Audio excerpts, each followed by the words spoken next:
tutup terus tinggal Gitu. matiin. Oke. Anda tutup pintu ini saja. Halo.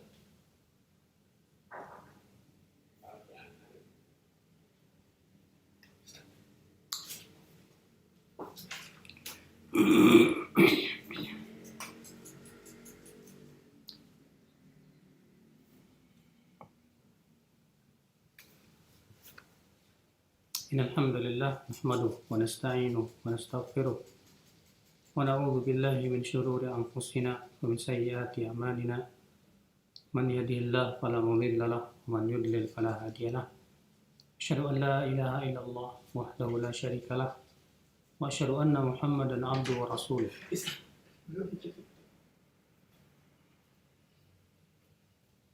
Tadi kan nggak dibilang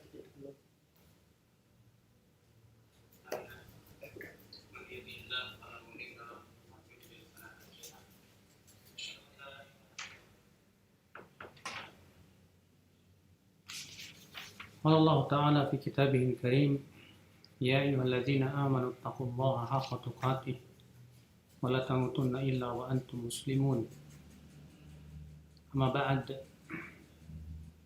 Ikhwatul Islam azani Allah wa iyyakum. Kita pada pagi hari ini akan membahas wasiat-wasiat Ali bin Al-Hasan As-Sulami, salah seorang ulama salaf terdahulu. Itu diambil dari kitab Lamud Durar Al-Manthur min Al-Qawl Al-Ma'thur, di mana wasiat ini disebutkan oleh Imam Abu Nuaim dalam kitab Al-Hilyah jilid 7 halaman 82 sampai 85. Wasiatnya panjang sekali, namun tidak akan kita bahas semuanya. Sebagian saja.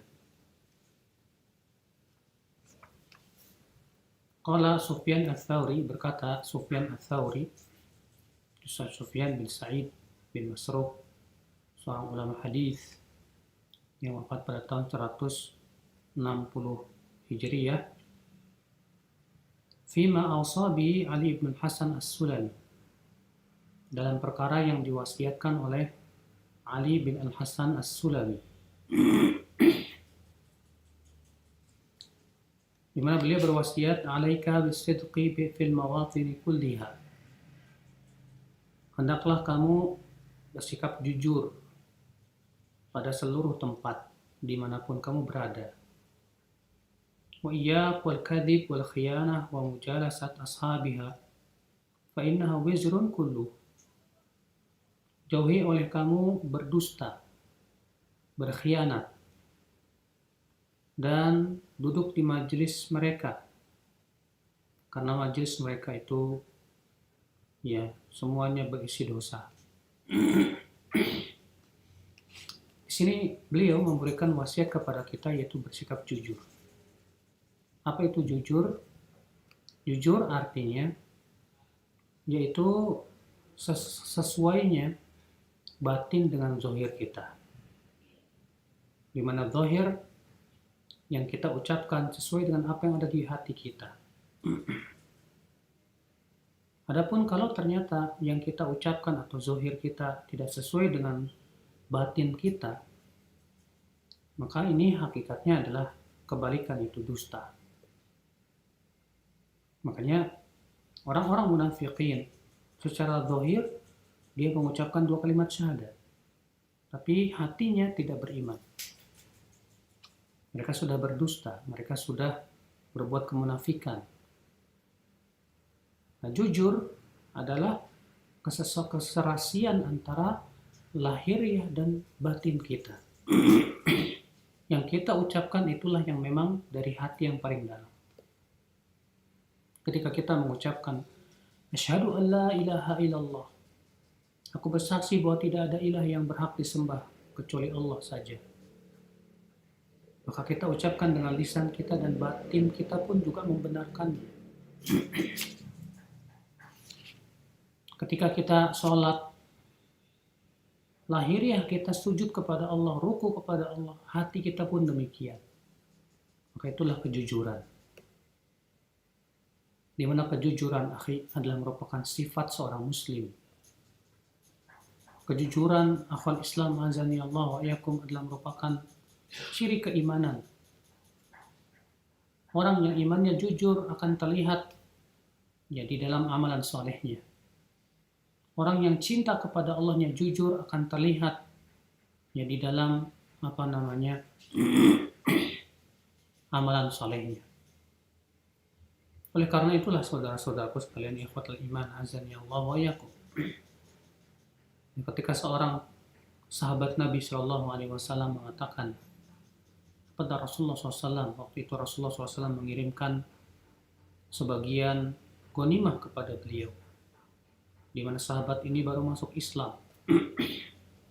Maka Rasulullah SAW ya untuk mentaklif hatinya dikirimlah sebagian ghanimah kepada beliau.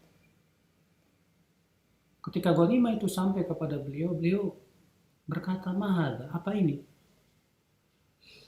Kata orang yang diutus Rasulullah, "Ini untukmu dari Rasulullah SAW." Kemudian orang ini berkata, "Aku masuk Islam bukan karena ini." Lalu dia pun membawa pemberian tersebut kepada Rasulullah SAW.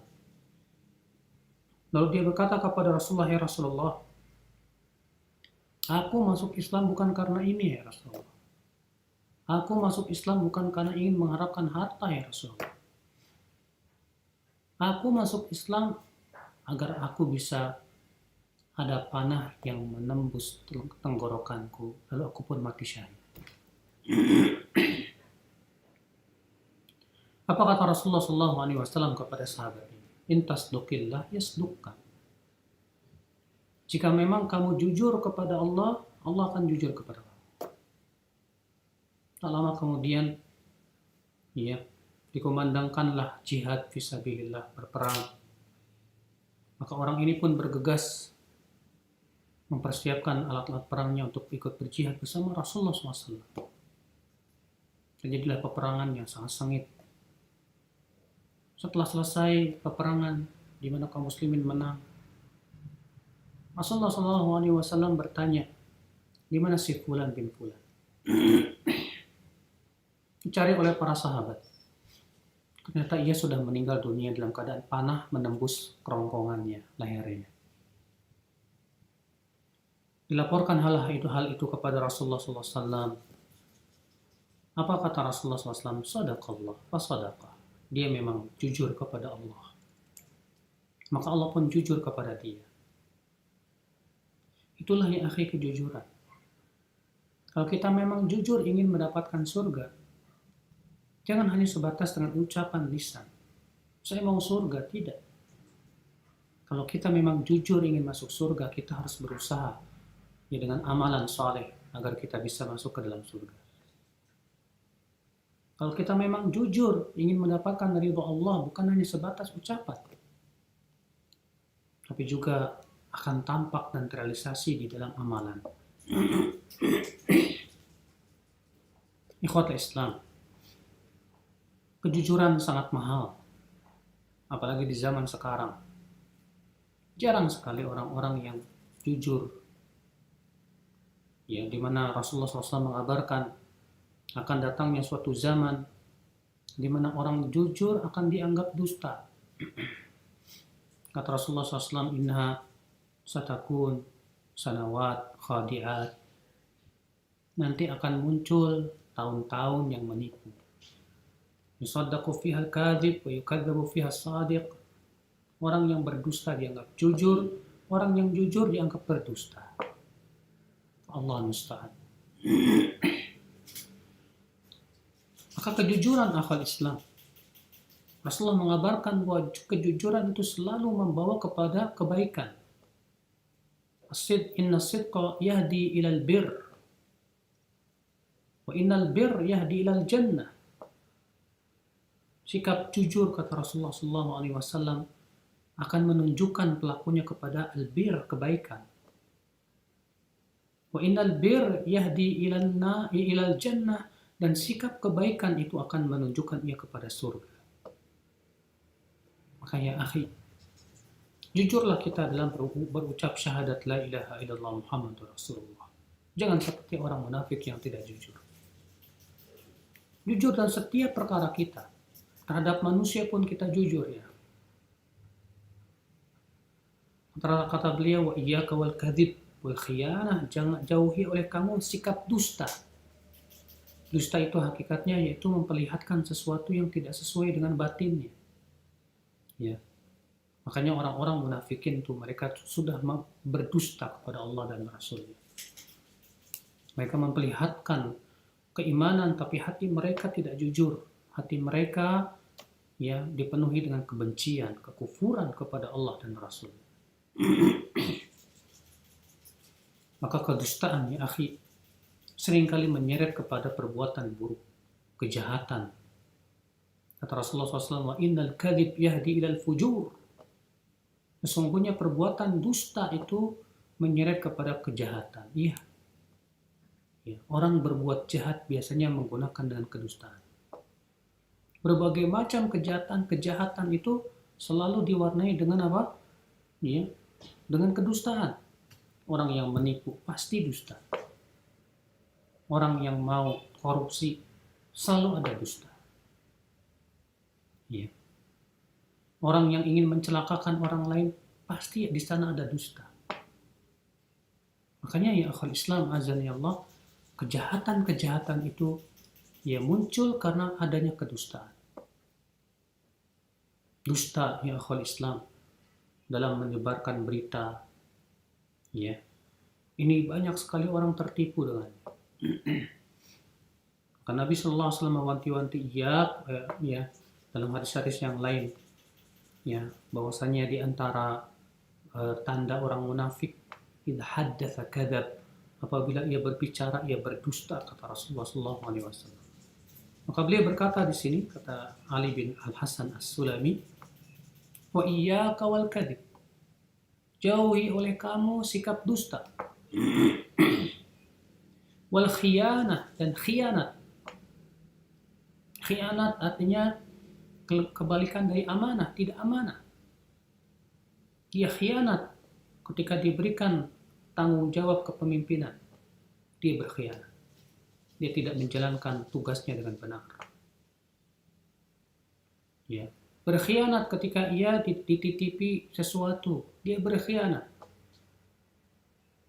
Seorang ustadz bisa berkhianat, disebut dengan khianat ilmiah, di mana ia berani berdusta atas nama ulama, berani berdusta atas nama Allah dan Rasulnya, ya, berdusta, ya, mengatasnamakan para sahabat misalnya, padahal ternyata tidak ada. Ini khianat ya akhul Islam azan ya Allah ya. Dan khianat adalah merupakan sifat orang munafikin.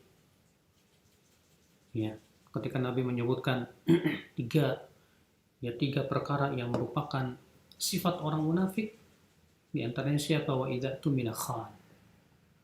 Apabila dia diberikan amanah, maka dia khianat. Dia khianat. Ikhwata Islam azani Allah wa yakum. Kita lanjutkan. Wa iyyaka ya akhi war-riya fil qawli wal amal fa innahu syirkun bi'ainih. Jauhi oleh kamu hai saudaraku untuk riya dalam ucapan dan perbuatan, karena itu adalah syirik.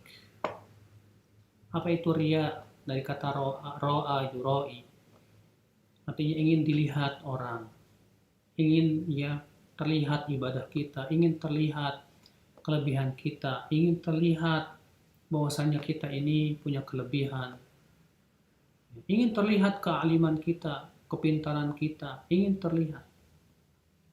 Maka saudara-saudaraku sekalian, ikhwatul Islam azani Allah wa yakum, ini riya, dan riya ini ya akhul Islam mengerikan. Kenapa? Pertama, dia adalah sifat orang munafik. Ketika Allah menyebutkan tentang sifat orang yang munafik, bagaimana? Innal munafiqina yukhadi'una Allah wallazi wa huwa khadi'uhum wa idza qamu ila sholati qamu kusala yura'una an-nas wa la yadhkuruna Allah illa qalila. Sesungguhnya orang munafik itu menipu Allah. Dan Allah akan tipu mereka. Dan apabila mereka berdiri untuk sholat, mereka berdiri dengan malasnya, ria. Mereka ingin dilihat manusia. Yang kedua, akhi, bahwa ria itu sifat orang yang mendustakan agama. Allah mengatakan, "Ara'aita alladhi yukadzibu bid-din? Fadzalika alladhi yad'u al-yatim wa la yahuddu 'ala ta'amil miskin. Fawailul lil musallin alladzina hum 'an salatihim sahun alladzina hum yura'un wa yamna'un al-ma'ruf." Allah mengatakan fawailul lil musallin. Neraka wail, celaka buat siapa? Orang yang sholat. Siapa kok orang sholat celaka? Apakah semua orang sholat celaka? Ya enggak. Yang memenuhi syarat ini yang celaka. Alladzina hum an sholatihim sahun. Itu orang-orang yang lalai dari sholatnya. Walladzina hum yura'un, dan ria. Orang-orang yang ria, ingin dipuji. Subhanallah. Akhal Islam azani Allah wa yakum. Makanya Rasulullah SAW sangat mengkhawatirkan ria ini atas umat. Bahkan Rasulullah lebih mengkhawatirkan ria daripada Dajjal. Ya, sebagai suka dalam hadis dari Imam Ahmad, bahwasanya pernah suatu ketika para sahabat sedang berbincang-bincang ya tentang Dajjal. Maka Rasulullah SAW bersabda kepada para sahabat, "Maukah aku beritahukan kepada kamu yang lebih aku khawatirkan dari Dajjal atas kalian?" Apa itu, hai Rasulullah? Kata Rasulullah SAW, yaitu ria, syirik kecil. Ya. Kenapa Rasulullah lebih khawatir kita terkena ria daripada kepada Dajjal? Karena Dajjal kelihatan. Setiap orang beriman akan bisa melihat Dajjal. Di jidatnya ada tulisan kafarah. Tapi ria tidak kelihatan. Seseorang tidak terasa sudah ria ingin dipuji orang. Ada seorang ustadz yang beretorika bagus dalam ceramahnya, Masya Allah. Ternyata di hatinya ada harapan ingin dipuji kalau dia hebat. Ada orang imam yang qari, suaranya indah, bagus, membuat orang menangis. Tapi ternyata hatinya misalnya, ya dia mengharapkan pujian manusia akan keindahan suaranya. Akhirnya Allah batalkan amalannya. Mengerikan akan Islam, azani Allah wa iyyakum. Maka dari itulah Nabi SAW mengabarkan bahwa orang yang pertama kali dilemparkan ke neraka ternyata itu orang yang ria. Kata Rasulullah, "Salasatun awwalu man yuqdu alaih." Dalam satu ayat yang lain, "Salasatun awwalu man tusa'aru bihimun nar." Ada 3 orang yang akan pertama kali diputuskan oleh Allah untuk masuk neraka. Siapa 3 orang ini? Kata Rasulullah SAW. Yang pertama, alim dan qari. Yang kedua, orang yang mati syahid. Yang ketiga, orang yang dermawan. Didatangkan orang alim dan qari. Lalu Allah mengingatkan nikmat-nikmat yang Allah berikan kepada dia. Dia pun mengenalnya. Lalu Allah berfirman, "Madza amilta ya fulan?" Ya, apa yang kamu amalkan padanya ya fulan? Maka orang ini berkata, "Ya Rabb, ta'allamtul ilma wa 'allamtu wa qara'tul Qur'ana fika." Ya Allah, aku dahulu di dunia mempelajari ilmu, ya Allah.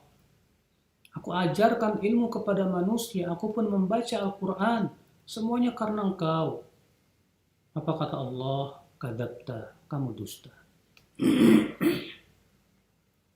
Kamu dahulu menuntut ilmu, kata Allah. Karena yang disebut ulama. Kamu dahulu membaca Al-Quran karena yang disebut qari. Waqad qil, dan kamu sudah mendapatkan sebutan tersebut. Fa umira bihi fashiba bihi ya ala wajhi wa ulqiya fin nar.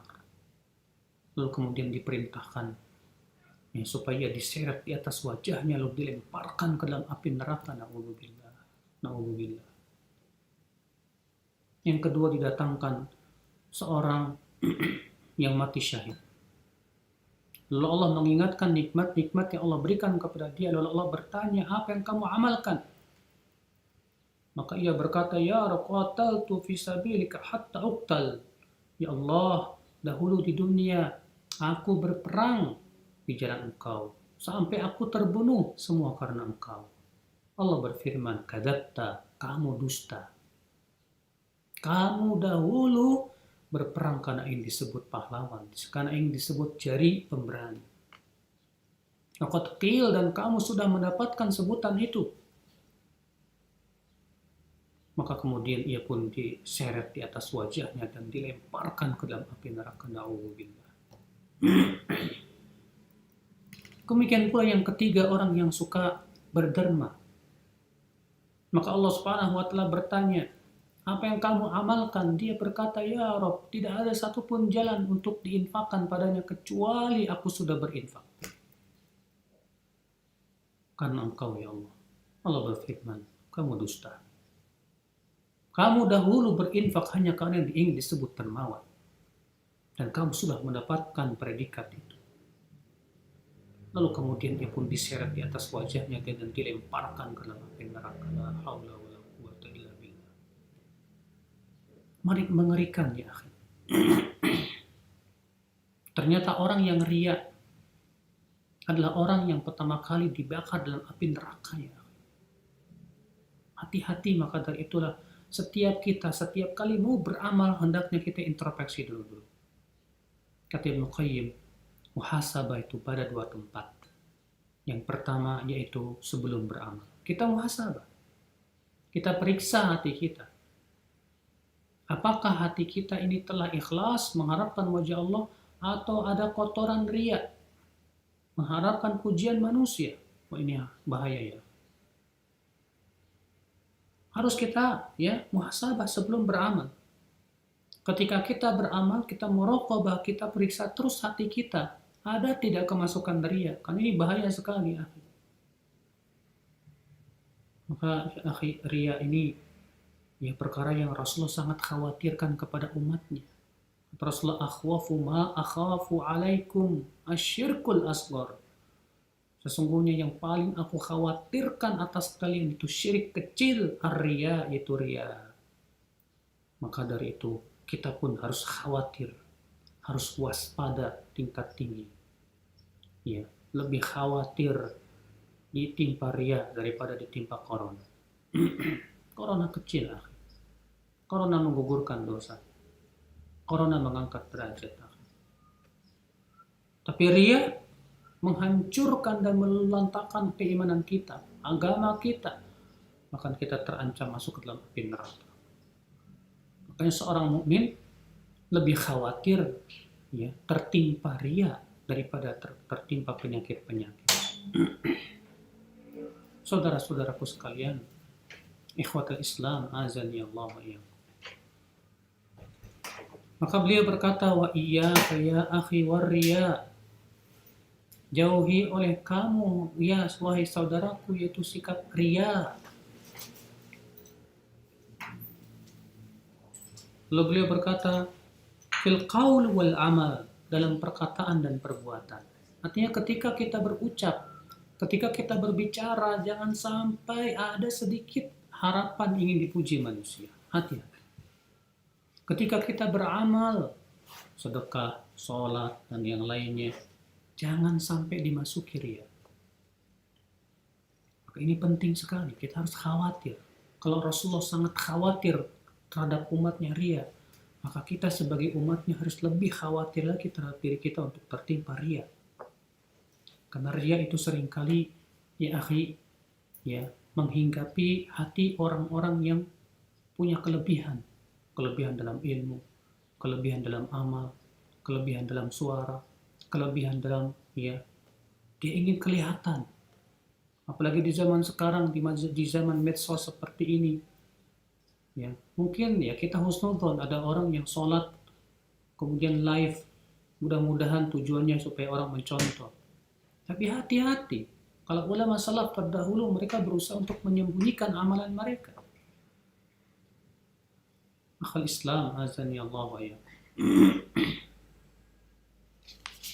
Kata beliau, wa iyyaka wal ujub. Jauhi oleh kamu ujub. Apa itu ujub? Bangga diri.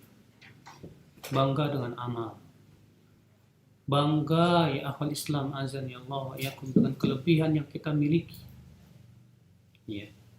Kita merasa bangga dengan harta kita, bangga dengan kekayaan kita, bangga dengan pangkat dan kedudukan kita.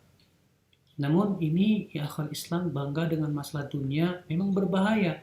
Yang lebih berbahaya dari itu kata Ibnu Qayyim, berbangga dengan banyaknya amal. Bangga dengan banyaknya amal itu lebih berbahaya daripada berbangga dengan dunia. Naam. Kenapa? Karena itu bisa membatalkan amal. Bahkan kata Syekhul Islam Taimiyah, ujub, ya, sebetulnya itu masuk dalam kategori syirik kecil. Karena orang yang ujub, hakikatnya dia menyandarkan diri kepada dirinya sendiri. Dan dia berbangga dengan kelebihan yang dia miliki. Dia tidak sandarkan kenikmatan itu kepada Allah Subhanahu wa Ta'ala.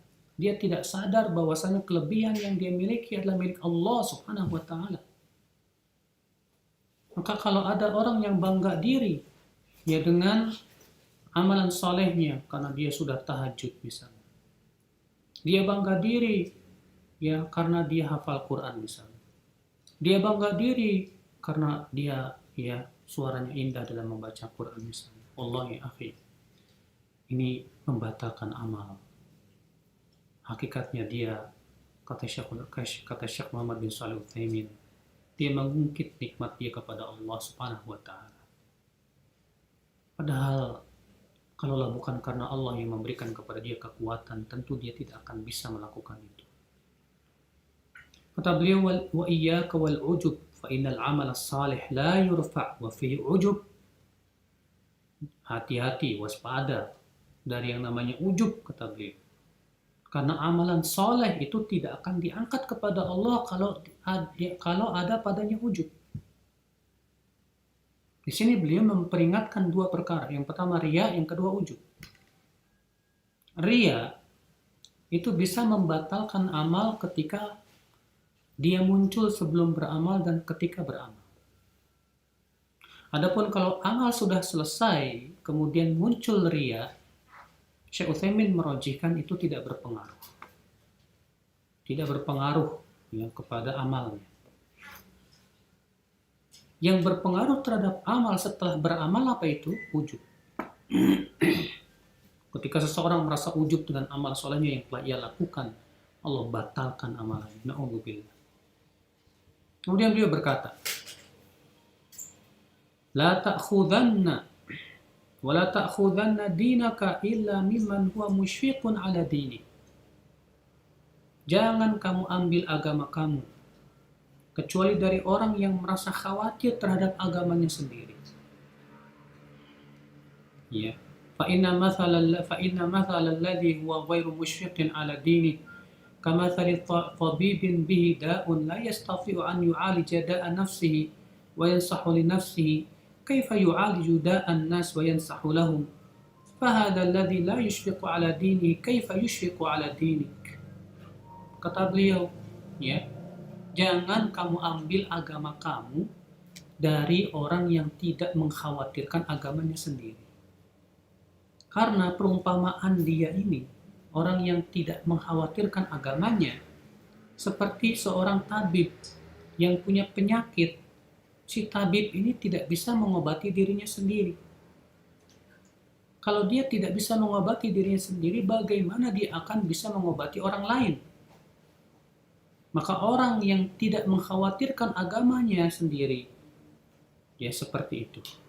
Kalau dia saja tidak mengkhawatirkan agamanya, bagaimana dia akan mengkhawatirkan agama kamu, kata beliau. Maksudnya ya akhi, saudaraku sekalian, jadikanlah, ambillah ilmu dari seorang guru yang selalu mengkhawatirkan keimanannya. Dari seorang guru yang dia takut kepada Allah Subhanahu wa Ta'ala. Dari seorang guru yang berusaha untuk menjalankan perintah-perintah Allah dan menjauhi larangannya. Ya. Karena kalau kita melihat seorang ustadz atau seorang guru, ternyata ia tidak peduli dengan keimanannya, dia tidak peduli dengan agamanya, dia tidak peduli apakah dia melanggar perintah Allah, apakah dia menjalankan melanggar larangan Allah atau menjalankan perintahnya, dia tidak peduli. Maka bagaimana dia akan peduli pada agamamu sendiri? Justru itu merusak di akal Islam. Ya. Kalau ada seorang ustadz, dia sendiri tidak khawatir, akhirnya semua syubhat dilalapnya. Yang kemudian si ustadz itu pun terkena syubhat. Dia tidak berhati-hati dalam agamanya.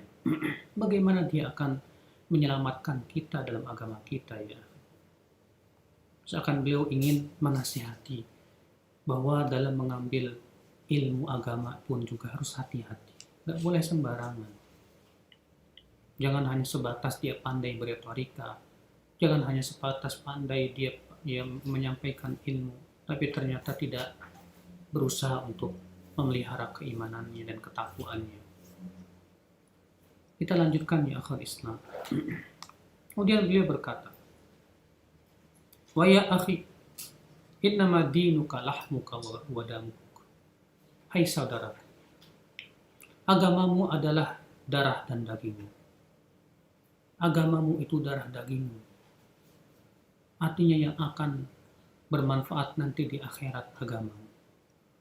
Yang bermanfaat untuk kuburanmu agamamu.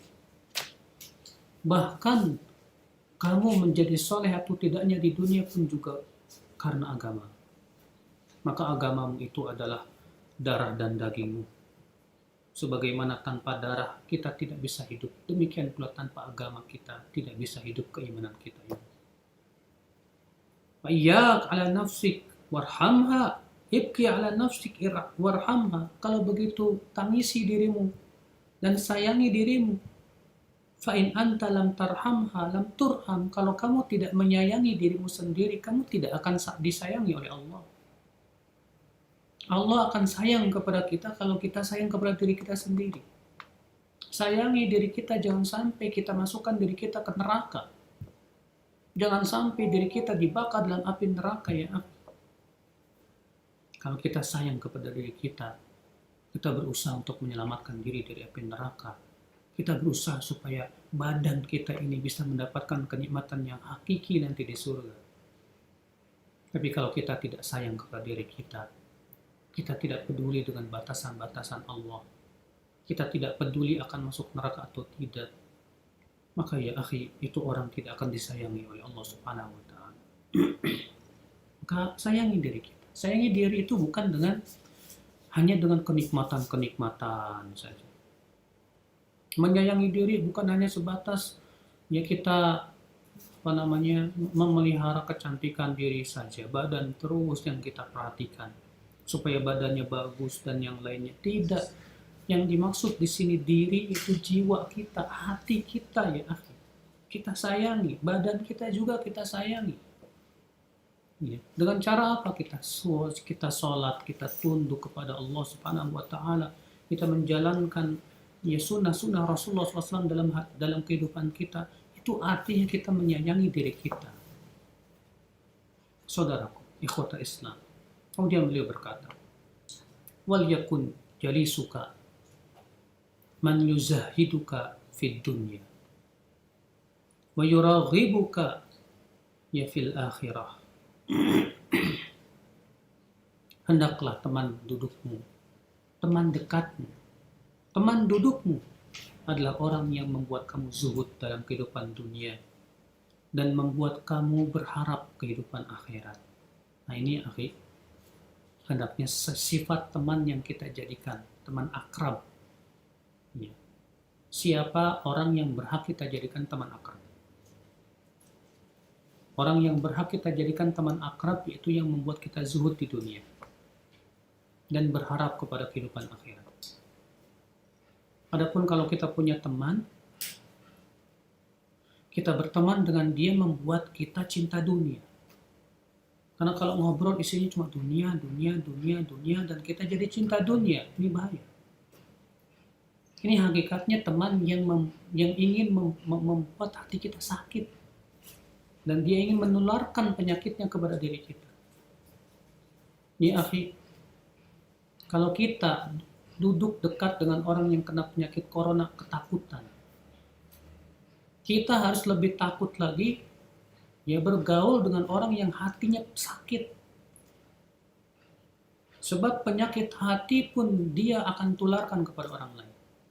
Penyakit hati seperti dengki, penyakit hati seperti apa? Cinta dunia. Orang yang sedang dengki kepada orang lain akan mengajak teman-temannya untuk membenci dia.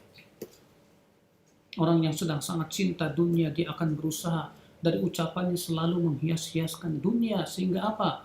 Teman-teman dekatnya pun menjadi cinta dunia. Iya. Ini lebih kita khawatirkan. Ini lebih kita jangan sampai kita berteman dengan orang yang membuat kita zuhud dalam kehidupan dunia. Jangan sampai kita berteman dengan orang yang membuat kita zuhud dari ilmu. Jangan sampai kita berteman dengan orang yang membuat kita akhirnya lari dari amalan saleh, malas beramal saleh. Cari ya teman-teman yang kalau kita duduk bersamanya membuat kita ingat kepada Allah. Dan betapa sedikitnya teman di zaman seperti ini, seperti itu ya Islam.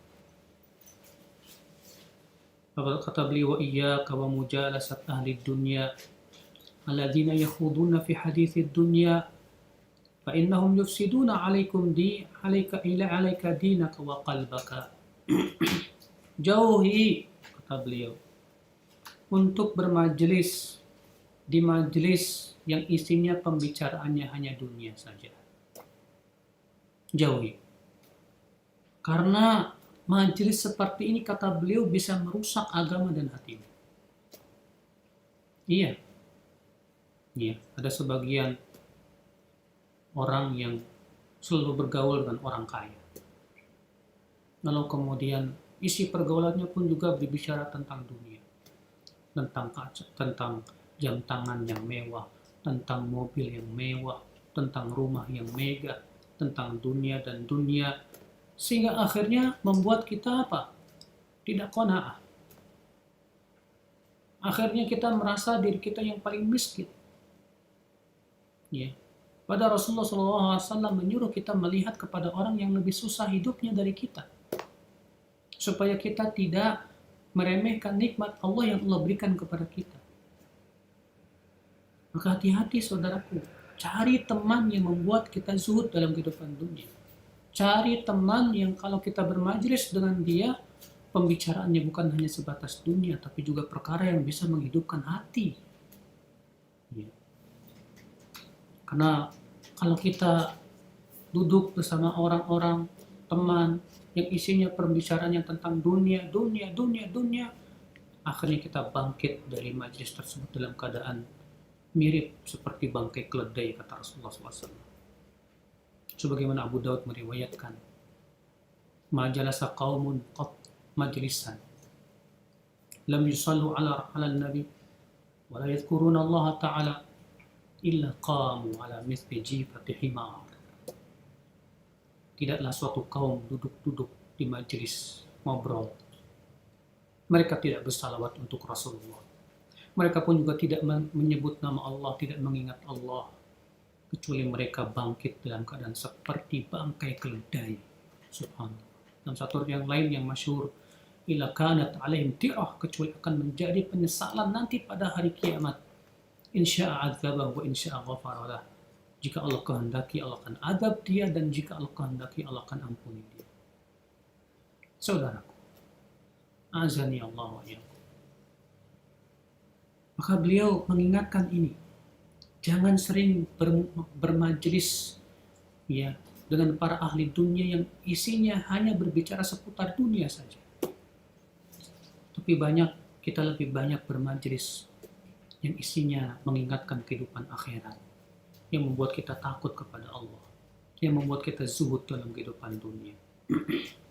Lalu beliau berkata, wa aktsir dzikral maut, perbanyaklah mengingat kematian. Ya Allah. Mengingat kematian, sesuatu yang sangat bermanfaat untuk hati kita. Rasulullah SAW bersabda, "Aktsiru dzikra hadzimil ladzat." Perbanyaklah mengingat penghancur kematian, yaitu al-maut. Penghancur kenikmatan, yaitu kematian. Mengingat kematian. Bahkan dalam satu riwayat yang hasan, Rasulullah menganjurkan kita untuk mengingat kematian di dalam sholat. Orang yang sholat kemudian dia ingat mati, dia insya Allah akan khusyuk. Orang yang mau berbuat maksiat lalu ia ingat mati, jangan sampai saat ia berbuat maksiat ternyata malaikat maut mendatangi dia, dia akan tidak jadi mengamalkan perbuatan maksiat itu. Dia langsung tinggalkan. Ya akhi azan ya Allah wa ya. Ya betapa butuhnya kita kepada mengingat kematian. Karena kematian itu hak. Ya. Banyak orang ketakutan dengan penyakit corona. Kenapa? Karena takut mati. Padahal ya, orang yang meninggal dibandingkan dengan orang yang sembuh dari corona lebih banyak yang sembuh dari seluruh dunia ini. Ya. Sementara kematian itu pasti datang, 100% pasti. Kalau kita mati dari corona belum tentu. Kalau kita selamat dari corona, kita tetap bakalan mati. Kalau kita sembuh dari corona, tetap kita bakalan mati. Kematian itu pasti niscaya. Kullu nafsin dha'iqatul maut. Setiap jiwa pasti merasakan kematian. Tidak mengenal kematian itu. Apakah dia masih muda atau sudah tua. Berapa banyak orang yang masih muda meninggal dunia. Saudaraku sekalian, ikhwatul Islam, azani Allah wa yakum. Kata beliau, wa akthir dzikral maut. Perbanyaklah mengingat kematian. Wa akthir al-istighfar mimma qad salaf min dzunubik. Dan perbanyak istighfar, minta ampun kepada Allah dari dosa-dosamu yang telah kamu lakukan dahulu. Wallahi, banyak-banyak istighfar. Kita sangat butuh ampunan Allah. Rasulullah SAW ia bersabda, kata Rasulullah, ayuhan nas tubu ilallah wastaghfiru fa inni atubu ilallah wa astaghfiru fil yawmi atamarrah. Wahai manusia, bertaubatlah kamu kepada Allah dan istighfarlah, karena aku setiap harinya bertaubat dan istighfar 100 kali. Rasulullah SAW sudah dijamin masuk surga, sudah diampuni dosanya yang lalu maupun yang akan datang, tetap banyak beristighfar. Bagaimana dengan kita yang belum mendapatkan jaminan dari Allah sama sekali? Banyak istighfar, minta ampun kepada Allah Subhanahu wa ta'ala. Ya akhal Islam, azan ya Allah. Wasalillah salamah lima baqiya min umurik. Minta kepada Allah keselamatan ya pada umurmu yang masih tersisa, karena kita tidak tahu kita akan wafat di atas apa. Jangan kita merasa pede, saya sudah di atas istiqomah, saya sudah di atas ya keimanan, insya Allah saya akan mati di atas kebaikan, lalu kemudian kita merasa aman ya dari makar Allah. Jangan ya, minta kepada Allah keselamatan, minta kepada Allah afiat. Sesuatu yang paling sering Rasulullah minta kepada Allah keselamatan dan afiat. Iya, keselamatan pada agama kita, keselamatan ketika kita wafat, selamat dari maksiat, selamat dari sesuatu yang dimurkai oleh Allah Subhanahu wa ta'ala, selamat ketika menghadapi berbagai macam ujian-ujian yang menerpa, selamat hati kita. Berapa banyak orang ketika diberikan ujian oleh Allah, ternyata dia mengambil jalan pintas yang dilarang oleh Allah. Ada orang yang diberikan ujian kesusahan hidup berupa rezeki, datang ke dukun, dia gadaikan akidahnya. Ada orang yang diberikan kesusahan hidup berupa rezeki, dia gadaikan kehormatannya. Dia gadaikan agamanya demi untuk mendapatkan sesuap nasi, la haula wala quwata illa billah. Dia hancurkan akhiratnya. Ya akhi, dia tidak selamat. Kita ingin selamat. Selamat di dunia dan akhirat. Di dunia kita ingin selamat dalam meniti jalan Allah ini sampai kita meninggal dunia. Di akhirat kita pun ingin minta kepada Allah keselamatan ketika meniti jalan sirat yang terbentang di atas api neraka. Ya Allah. Kemudian beliau berkata, "Tsumma 'alaika ya akhi bi adabin hasan wa khuluqin hasan." Kemudian, wahai saudaraku, hendaklah kamu memiliki adab yang baik dan akhlak yang baik. Ini perkara yang luar biasa yang selalu diingatkan oleh Rasulullah SAW dan para sahabat. Demikian pula para salafus saleh. Masalah akhlak dan adab. Agama kita ini agama yang penuh adab dan akhlak. Rasulullah SAW, Nabi kita, manusia yang paling baik akhlak dan adabnya. Sampai-sampai Allah memuji beliau. Wa innaka la'ala khuluqin 'adzim. Sesungguhnya engkau wahai Muhammad di atas akhlak yang baik, yang agung. Rasulullah SAW menyebutkan, ya, ana za'im bi baitin fi 'alal jannah liman hasuna khuluquhu. Aku menjamin dengan rumah di surga yang paling tinggi bagi mereka yang baik akhlaknya. Subhanallah. Rasulullah bersabda, afdalul mu'minina imanan ahasinuhum khuluqa. Mukmin yang paling utama imannya adalah yang paling baik akhlaknya. Rasulullah bersabda juga, inna akramakum minni manzilan ya ahsanukum khuluqa. Orang yang paling dekat tempatnya nanti di hari kiamat denganku adalah orang yang paling baik akhlaknya. Rasulullah bersabda, ma min syai'in athqalu fil mizan min husnil khuluq. Tidak ada amal yang paling berat dalam timbangan dari akhlak yang baik. Rasul juga bersabda, wa inna rajul la yablughu manzilata sa'imil qa'im bi husni khuluqih. Seseorang sampai kepada derajat orang yang selalu berpuasa dan sholat dengan akhlaknya yang baik. Lihat nih akhi, bagaimana kedudukan adab dan akhlak dalam Islam yang luar biasa. Kemudian beliau berkata, wala tukhalifanna al-jamaah. Jangan sekali-kali kamu menyelisih al-jamaah. Fa innal khaira fiha, karena kebaikan itu ada pada jamaah. Apa itu al-jamaah? Ditafsirkan oleh para ulama ya dengan beberapa penafsiran. Penafsiran yang pertama yang dimaksud dengan al-jamaah yaitu Rasulullah dan para sahabatnya. Ini ditunjukkan dalam sebuah riwayat yang hasan atau sahih. Ketika Rasulullah SAW mengabarkan bahwa umat Islam akan berpecah belah menjadi 73 golongan, semuanya di neraka kecuali satu. Siapa mereka? Kata Rasulullah, humul jamaah. Mereka adalah al-jamaah. Siapa al-jamaah? Kata Rasulullah, ma ana alaihi wa ashabi. Yaitu yang aku dan para sahabatku di atasnya. Ini di al-jamaah. Al-jamaah mempunyai makna yang kedua, yaitu ya, pemimpin kaum muslimin. Pemimpin kaum muslimin yang senantiasa mencintai Allah dan Rasul. Sebagaimana disebutkan oleh Imam At-Tirmidzi ketika menyebutkan hadis Nabi Shallallahu Alaihi Wasallam, beliau berkata, membawakan hadis, as-sawmu yawma tasumun wal fitru yawma tuftirun wal adha yawma tudahhun. Berpuasa itu pada hari kalian semua berpuasa, beridul fitri pada hari kalian semua beridul fitr, dan beridul adha pada hari kalian semua beridul adha. Beliau berkata, wa fassara ba'd ahli al-ilm hadzal hadis anna as-sawm wal fitr ma'al jamaah. Sebagian ahli ilmu menafsirkan hadis tersebut bahwa maksud hadis itu adalah berpuasa, demikian pula beridul fitr ma'al jamaah, bersama al-jamaah, itu pemimpin kaum muslimin. Ikhwatul Islam azani Allah.